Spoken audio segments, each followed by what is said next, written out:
Friday. I think it's May 2nd, May 3rd, May 2nd. I think it's May 3rd. And it is sunny here, a little windy in Northern California. And I am Jaime Greene, the Solar Queen, and this is the show Soaking Up the Sun, episode 4. So episode 4, I am going to be answering the question, should I purchase or should I lease my solar system? And this is a question that a lot of people ask, and there's some differences that you might want to be aware of before you make that decision. Should you lease or should you buy your solar system? We purchased our solar system. We financed it. When you purchase a solar system, there's many ways you can pay for it. You can pay cash. You can take out a loan through like your local bank, or credit unions do a lot of solar loans. You can work with your installer and use their lending partners that they have. That's kind of a good way to go if you're gonna finance, and here's why. Well, there's a couple of benefits for it. When it comes to working with the installers, finance partners, they have an established relationship with them. They have to report to the lender's progress, and the lenders ensure that everything's installed based on the progress timeline, and then they pay the installers as the progress is made. So there's a couple of things that happen behind the scenes that homeowners never really see, but it is things like the engineering and the procurement of the equipment, and then they get paid through progress, they being the installer. Sometimes this is how a lot of my installers work, so with their finance partners. Then once the solar installation has completed, they get another progress payment, and then it's usually when the system has been finalized and turned on that they get paid in full. So after that is all completed is usually when the lender then releases all the funding to the installer completely. But typically what happens if you're a homeowner financing the solar system through the finance partners of the installer is roughly 30 to 45 days after installation of the solar panels. Meaning, yesterday we talked about how do you get solar panels on the rooftop. You can go check out that video. I'll put a little video card link in the video once I go back and edit this. But once the solar panels, like here are my solar panels. There are my solar panels. They need to be cleaned. Although we're supposed to get rain tomorrow, so that might help with the first layer of dust. There's like a 90% chance of rain. And all 3 of my kids have baseball games tomorrow, so they're likely going to be having to be canceled and rescheduled, which is fine. But that being said, once it hits that point where the panels, all the equipment is actually installed on the house, 30 to 45 days, it depends on the lender. And sometimes it could be 12 months or 18 months deferred payments if you go with a special lending, where it gives you time to pay it off in cash if you want to. But sometimes you can defer payments 12 months to 18 months, depending on the program. But typically it's 30 to 45 days after the panels equipment is on the rooftop that you then start making your monthly payments back to the solar lender. So some of the common solar lenders are Good Leap, Mosaic. Oh gosh, I'm blanking on the 2 other finance companies. Service Finance is another one.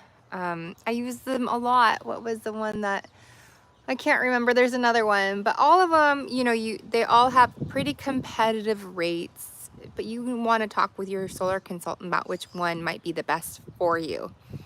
And these loans, the solar loans, can be as short as 5 years all the way out to 25 years. I don't think they have 30-year loans, but the traditional one that I have helped that have gone solar and financed it has been the 25-year loan. And then it depends on, the interest rates. If you want the lowest interest rate, you're going to have a higher loan amount, but lower monthly payments. If you go with a higher interest rate, it's going to be closer to the cash price, but financed. And when you finance, you don't have to come out of pocket with any money. So that is one of the benefits of financing the solar system.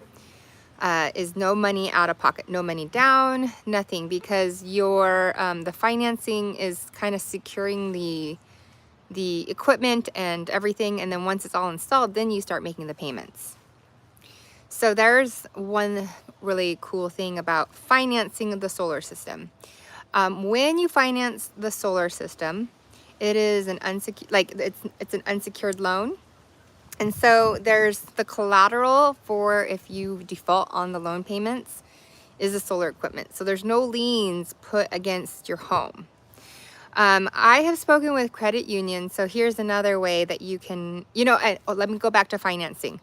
If you finance it, most of the solar financing companies have no prepayment penalty. So you can pay off that loan whenever you want. But here's the question that I ask my homeowners when they're thinking of financing is, we really kind of do a quick analysis of how it is that they handle their finances. Some people are interest adverse and they don't want to pay interest, but perhaps they don't have a lot of cash, but they don't want to pay cash right out of the gate, but they want to pay it off really, really fast. This is where that interest rate play is going to come in, because you want to know, most people who are interest adverse also are loan adverse. So say they don't, like, I'm quoting a project right now. It's a big ground mount. It's going to need an MPU. They need a lot of storage.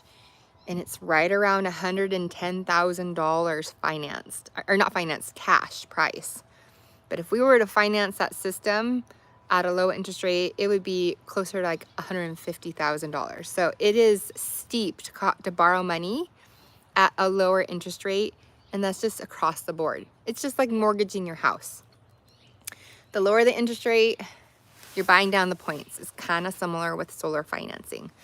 But if that homeowner is like, well, I have the cash, but I don't want to give it all up right now, but I want to pay it off within a year. That happens. Then they might want to just do the financing, higher interest rate, like I'm talking like 10, 11, 12%. And then it just carries them through, so they're not out of that money all at within one fell swoop. So if they're like that, then I would recommend the higher interest rate loan if they have every intention to pay it off quickly. And I'm talking like within a couple years. They'll just make the monthly payments, and then as they come into the cash and they want to make big chunks of payments, they can do that. That's where sometimes those deferred payments come into play, those loans with the deferred payments. So it all just depends on how you do your finances. And a lot of people who answer the doors to the door knockers, they usually have one product in mind, and that's going to be pushing a lease. So there's that. Or they'll push them into a 25-year loan, 4% interest rate. That's another option, so it really comes down to your finances and how you do your money.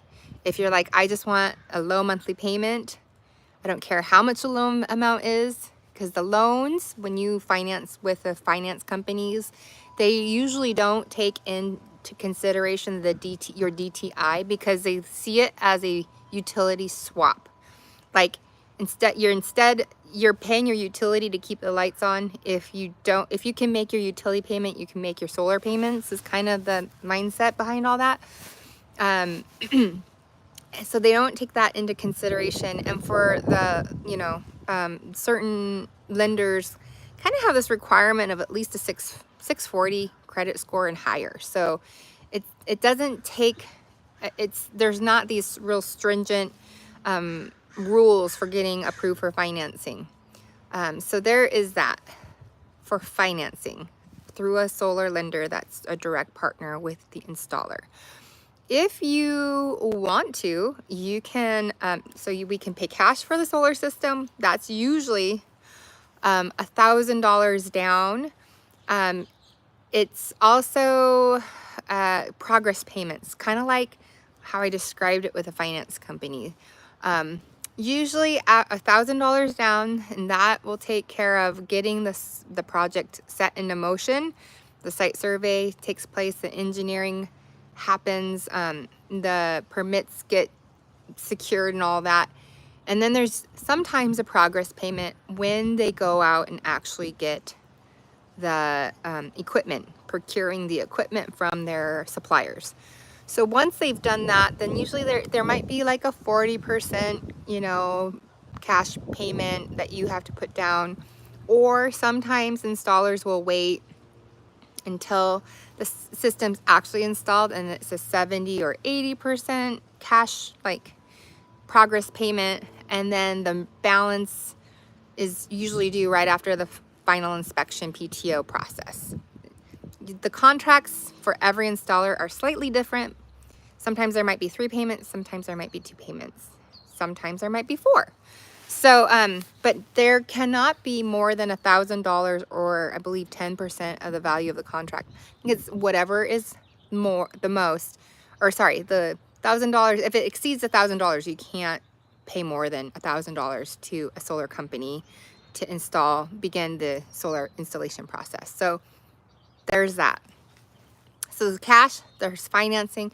You can also, thank you for your comments. You can also go and get the cash quote for the solar system and go secure your own funding through your credit union. The only thing I would say about that is check with your credit union and just make sure that they don't put a lien on the property. I've talked to some credit unions and they don't put a lien against the equipment, they put a lien on the property. So just double check and make sure. And all that means is if you default on the loan, they could, if you default on the loan, they could come after your home, and you don't want that. So just double check on that. And I think for the most part, I've seen 10-year loans with the credit unions, sometimes 20-year loans. And you have to also check if they have a cap. So there's that. So you can do cash financing through the financial partner, lending partners with the installer, and then credit union. You could do that. You could also, not that you want to do this right now, but you may want to do a HELOC. And if you do a HELOC, then it's still the cash contract price. And then you just pay yourself your HELOC back over time, however you wish to do that. So those are kind of the 4 ways that you can pay when you're buying the system. Another way that I don't serve or help homeowners with this type of funding, I think it is a little bit risky because of the property tax lien, but there is a way to pay through something called PACE, and that's a property assessment done on your home. You have to be current on your mortgages. If you have a mortgage payment, you have to be current on property taxes, and you have to have equity in your property. And then you the cost of the solar system gets attached to your property taxes, like the property tax payments. And so this, depending on when you pay your property taxes, it can defer your payments, but your payments for your solar systems are repaid with your property taxes. But there is a lien put up against your property, and so it kind of goes back to that whole, if you ever defaulted on your property taxes, your house is at risk. But it is a way to pay for it. So I would never want to put anybody in that situation, so I don't even offer that. But that is a way. And there are installers that use PACE lenders to do that. A lot of commercial properties will do that. They will use the PACE funding, and that is fine for them. But for homeowners, I would hate to put that on you as a homeowner, or at least that fear, because you never know what could happen. So anyhow, those are the ways you can purchase solar for your home. And you got to do what's best for you. The second way, so that's purchasing. Should you purchase your solar system? I say if you have federal tax liability and you know you're going to be in the home for a while, then I certainly think that is a good way to go, because 30% of the cost of the solar equipment can be eligible for a federal tax credit. So this is not a deduction and it's not a rebate. This is a tax credit. So if you have federal tax liability and you have a tax credit, it reduces your tax liability, or in other words, what you pay to the federal government.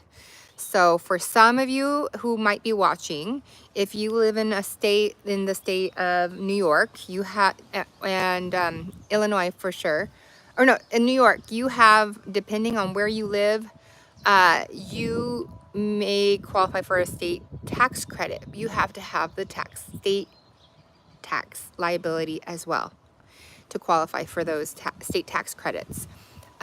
So just keep those things in mind when it comes to purchasing.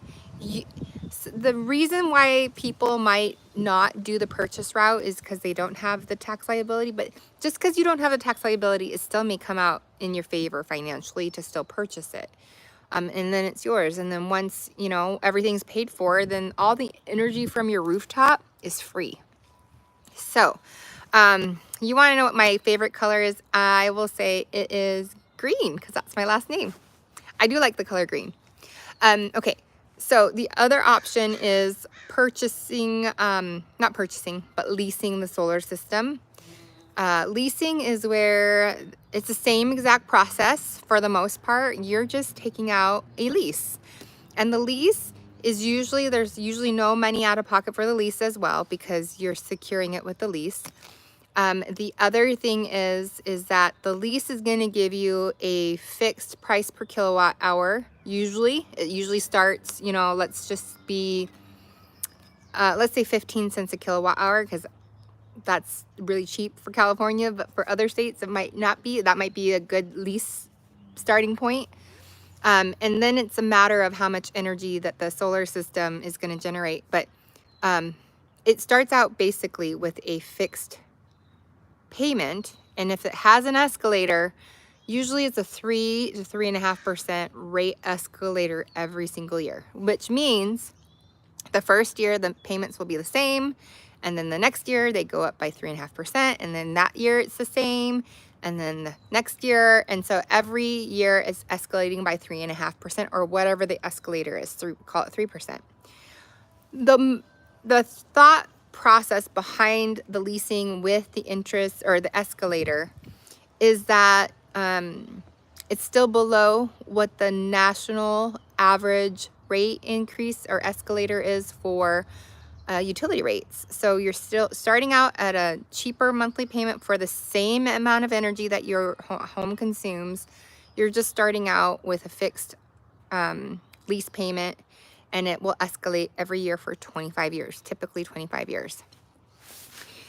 In California, with leases that I help homeowners get, if they want a lease, I'm not going to put them in an escalator. I'm going to put them in a 0% escalator, especially if it's like a homeowner who is newly retired and living off of a fixed income, or they just want their bills or their monthly expenses fixed. It's the same idea as the purchase versus the lease, but the leasing, you really, you're just borrowing the equipment, you're making a payment, and it's providing the energy for your home. A lot of times people will lease the equipment because they don't have the federal tax liability to be able to take advantage of the tax credit. So that's one of the reasons. Reason why they might want the lease is because they don't want to be responsible for any of the equipment, and it's on the leasing company. So if there is, say the inverter goes down, we talked about how energy, how solar works and everything the other day. If the solar equipment goes down, then the leasing company, it's on them to come out and replace it, because you have signed a lease with them that the system will generate the power that it's supposed to generate for them, and that's on the leasing company. So there's that.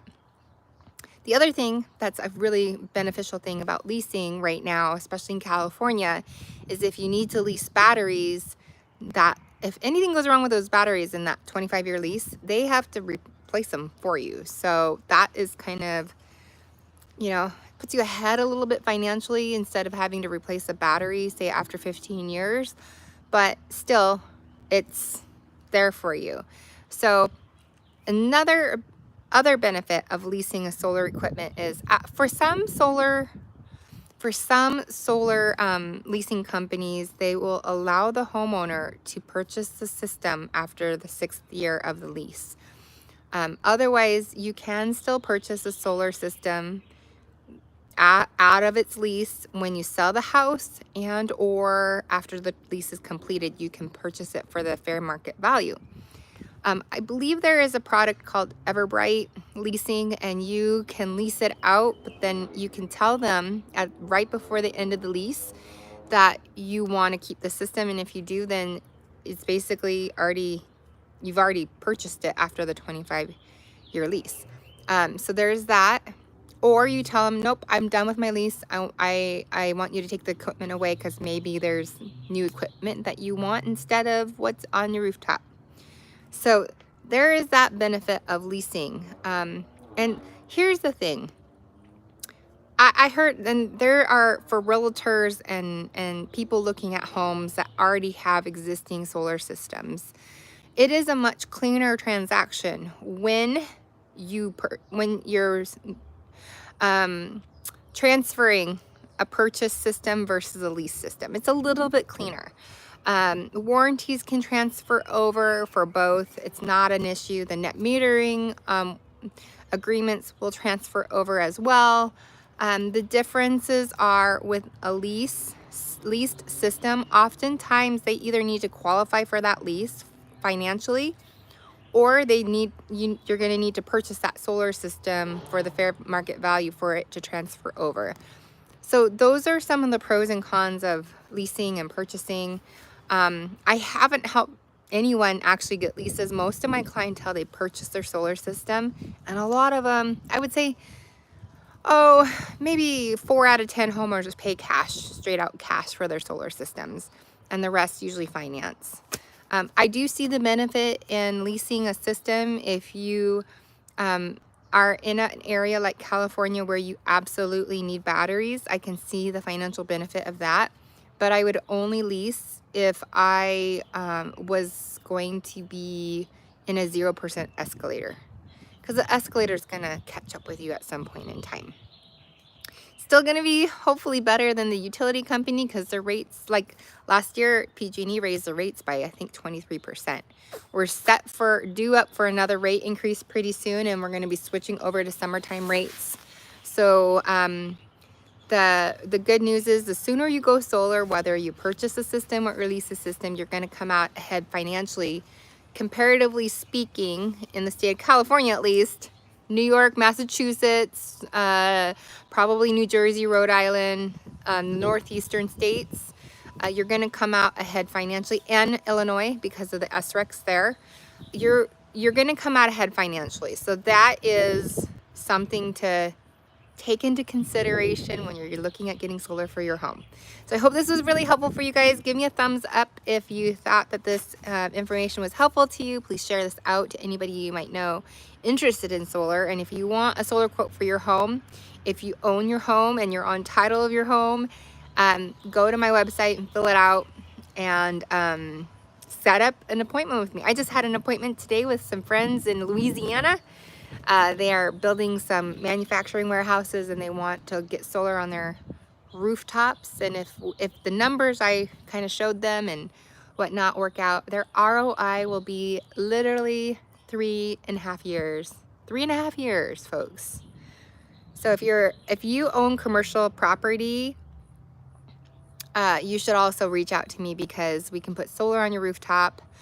If you own land and you want to try and do like a solar farm or anything like that, and there is the need for solar, let me know, because there's the opportunity to lease out your land to investors who will lease your land, and you just collect the payments, the lease payments, and they will put solar on your property and sell it to the utility company.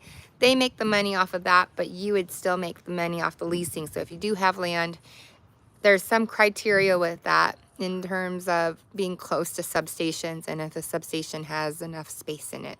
So there's that. But if you own commercial property, make sure to reach out to me too. Your ROI is typically faster than homeowners, just because of some additional tax benefits and whatnot. And if you're in a rural location, you may be eligible for REAP grants, things like that. But commercial properties, I can also help you get energy efficiency credits. So a lot of information there, but please reach out to me if you're interested. Thank you so much for watching. Make sure to subscribe to the channel, and I'll see you guys I'll probably see you guys on Monday, because I probably am not going to do the show on Saturdays and Sundays, just Mondays through Fridays. So take care and have a great weekend. Bye.